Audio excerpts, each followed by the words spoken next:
The human soul often endures storms in silence. Among the most profound of these storms is the one carried by the empath, the one whose heart is open, whose spirit is porous, and whose essence is tuned to the unspoken pain of others. To live as an empath is both a gift and a burden. It is to sense what is hidden beneath the surface of others, to feel in one's own body the weight of emotions not one's own, to carry sorrows that were never meant to belong to them. And yet, within this quiet, there lies a profound truth that many fail to recognize. The quiet exit of the empath is the most brutal revenge. It does not scream. It does not wound through words. It does not destroy through force. Instead, it withdraws, and in that withdrawal, it leaves a void so deep that it reflects back the shadow of those who sought to feed on the empath's light.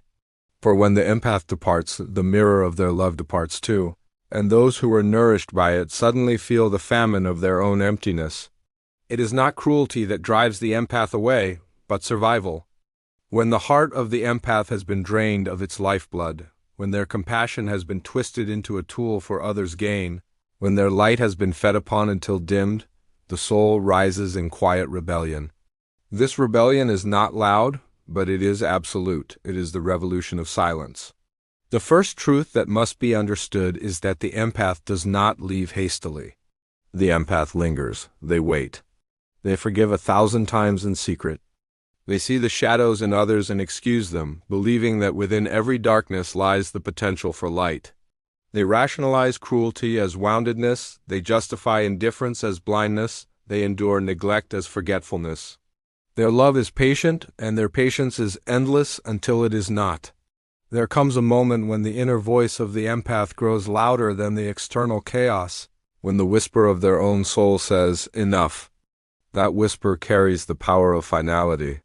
And once that moment comes, there is no force on earth that can tether the empath back to the chains of manipulation. Their quiet exit is the soul's declaration of sovereignty. It is the moment when they claim back what was always theirs, their energy, their freedom, their light. This is not revenge born from hate, it is revenge born from self-respect. And it is brutal precisely because it does not announce itself. For the one who fed upon the empath's light, silence is the cruelest teacher. They suddenly find themselves staring into a void. The empath's absence is louder than any accusation, more cutting than any confrontation. Words can be argued with, accusations can be denied, but silence cannot be dismissed.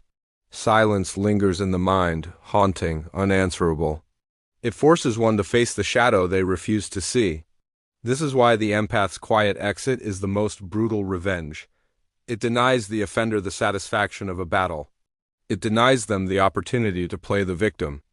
It denies them the illusion of control. Instead, it leaves them alone with themselves, with their own reflection, with their own hollowness. For many, this confrontation with their own emptiness is unbearable. They suddenly realize that the warmth they thought was theirs to command was never theirs at all, it belonged to the empath who gave freely. And now that it is gone, they are left to face the cold reality of who they are without it.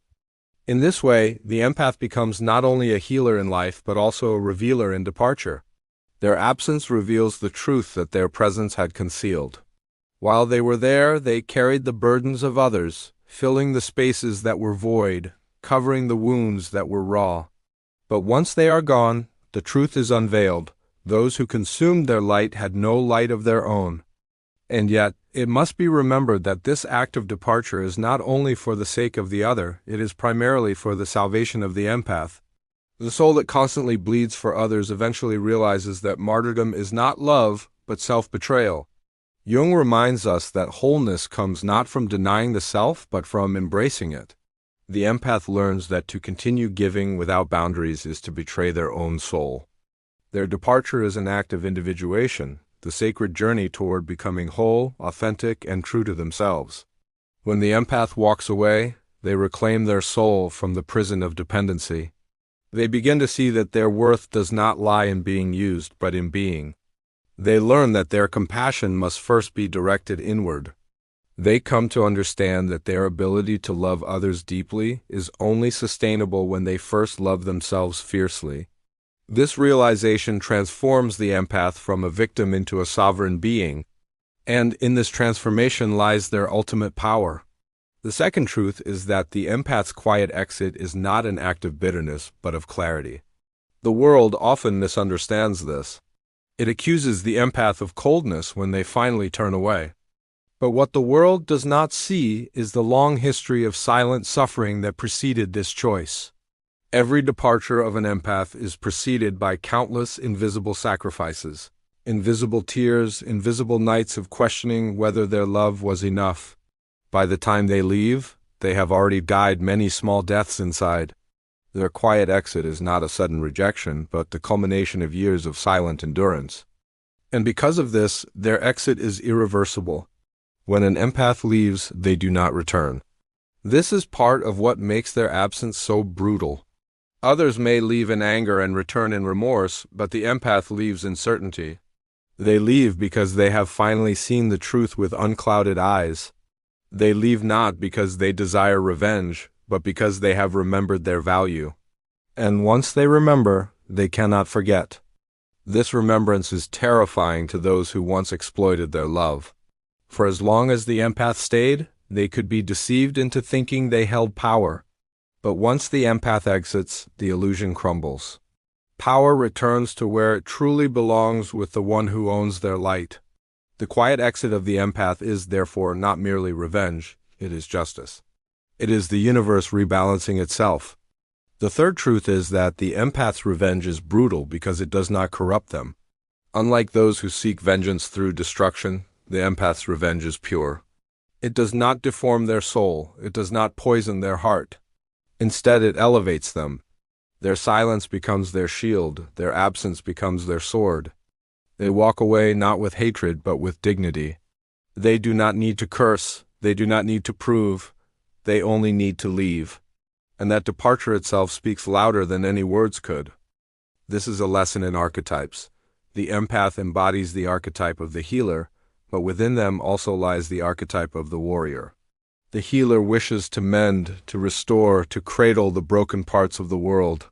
The warrior, however, whispers of boundaries, of dignity, of battles fought not with weapons but with self-respect. For too long, many empaths have lived only in the healer's garments, forgetting that their soul carries the sword as well as the salve. But there comes a moment when the healer and the warrior meet, when compassion and strength no longer oppose each other but stand hand in hand. Their quiet exit is the moment of that union. It is the moment the healer says, "I will not wound," and the warrior answers, "But I will not be wounded either." It is the sacred marriage of mercy and self-defense, of gentleness and sovereignty. Together they forge a new path for the empath one, where love does not mean slavery and forgiveness does not mean endless submission. And when this path is chosen, it changes everything. To those who once took advantage of the empath's giving nature, the quiet exit feels like an earthquake. What was once predictable, a soul who would always return, always forgive, always bend, suddenly becomes unshakable. The ground beneath them shifts. Those who once believed the empath was theirs to control are confronted with a devastating realization. The light they drained was never theirs to keep. It belonged to a sovereign soul who now walks away without a backward glance. The fourth truth is that the empath's exit inspires transformation. To those left behind, it becomes a mirror of their own shadow. Many will resist this mirror. They will rage, they will deny, they will blame the empath for leaving rather than face the emptiness that departure reveals. Some will even attempt to twist the narrative, painting the empath as cruel, as cold, as ungrateful. But this is only the egoist's desperate attempt to avoid the unbearable confrontation with the truth, that they were dependent on another's love because they had not cultivated their own. And yet, for a few, those rare souls capable of humility, the empath's silence is the turning point. It becomes a dark night of the soul that cracks open the possibility of transformation. They awaken to the recognition that they must no longer look outside themselves for validation, energy, or light. They begin to ask questions that had long been buried under the comfort of another's devotion. Who am I without their love? Why did I demand their constant sacrifice? Why did I not learn to nourish myself? These questions are the beginning of true healing. Thus, even in absence, the empath remains a healer, but now in the most authentic way possible. They are no longer carrying the wounds of others. They are forcing others to carry their own. This is brutal, yes, but it is also sacred, for real healing never comes from being endlessly rescued. True healing is born when one stands naked before one's wounds and chooses to face them. It is easy to believe that love means shielding others from their pain, but the truth is deeper. Sometimes the most loving act is to step aside and allow them to feel the weight of their own shadow. Only then can they begin the work of transformation. The empath's silence, though it may feel like abandonment, is in reality the most honest mirror life could offer. Words can be rationalized away, arguments can be twisted, promises can be made and broken. But absence leaves no room for illusions. Absence cannot be negotiated with. Absence is final, and in that finality it awakens the soul to truths long denied. The fifth and final truth is that the empath's quiet exit is not an ending, but a beginning. For the empath, it is the beginning of a journey back to themselves. To walk away is not merely to leave another person behind, it is to reclaim all the parts of themselves they scattered in the process of trying to save others. It is to gather their fragments, to call back their energy, to remember that they too are worthy of the love they so freely gave. This is the birth of individuation, the sacred process Jung spoke of, in which the soul no longer seeks completion outside itself but recognizes the wholeness within. For the empath, this beginning is transformative. They learn that love is not synonymous with depletion. They begin to understand that giving must flow from abundance, not from emptiness. They see that boundaries are not walls to keep love out, but rivers that channel it with strength and clarity. They discover that to say no can be just as holy as to say yes. And in this discovery, they shine brighter than ever before, not as a light that burns itself out for others, but as a star that burns steadily from its own center. They no longer bleed to prove their worth. They no longer give to be seen. They no longer confuse sacrifice with love. Instead, they stand radiant in their own truth, and from this radiance, they give freely without losing themselves. And for those left behind, the empath's quiet exit is also a beginning. But it is a beginning of a different kind. It is the beginning of reckoning, the beginning of loneliness, the beginning of staring into the mirror of one's own soul. This reckoning can be brutal, and many will flee from it, hiding again in distraction and blame, in denial. But for some, this reckoning becomes the first step toward rebirth. In the emptiness left by the empath, they finally hear their own inner voice. In the silence where love once overflowed, they feel the hunger for their own self-acceptance. And in that hunger, the possibility of growth is born. This duality liberation for the empath, reckoning for the other, is what makes the quiet exit so powerful. It is both a sword and a salve. It wounds by revealing emptiness, and it heals by opening the door to transformation. Unlike revenge born of hatred, which corrupts both giver and receiver, the empath's exit purifies. It cleanses them of the weight of others' shadows and cleanses others of the illusion that someone else will always carry their burdens for them. It forces growth in all directions. This is why it is the most brutal revenge, because it is not revenge at all, but truth manifesting itself. And truth is always uncompromising. To the empath who has endured much, you must understand this. Your silence is not weakness, it is the deepest form of strength. To walk away is not to give up, but to rise up. Your departure is not abandonment, it is liberation. Your refusal to fight in the mud is not cowardice, it is transcendence. You do not need to harm those who harmed you. You do not need to scream or prove or avenge. Your absence will do that for you. Your silence will echo louder than 1,000 arguments. Your stillness will speak more forcefully than any accusation. The emptiness you leave behind will haunt those who once believed they could consume you endlessly. And while they wrestle with the shadows you left exposed, you will be free to rediscover yourself, free to walk in light, free to begin again. The greatest revenge is not to make others suffer. The greatest revenge is to reclaim your joy. It is to rise beyond the cycle of pain and become untouchable in your wholeness.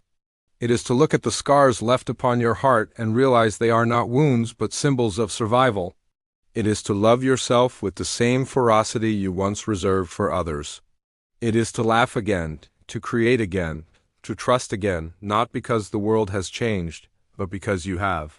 The true victory is not in proving anyone wrong, but in proving to yourself that you are always enough. And so, in the end, the empath's quiet exit is not about revenge at all. It is about coming home.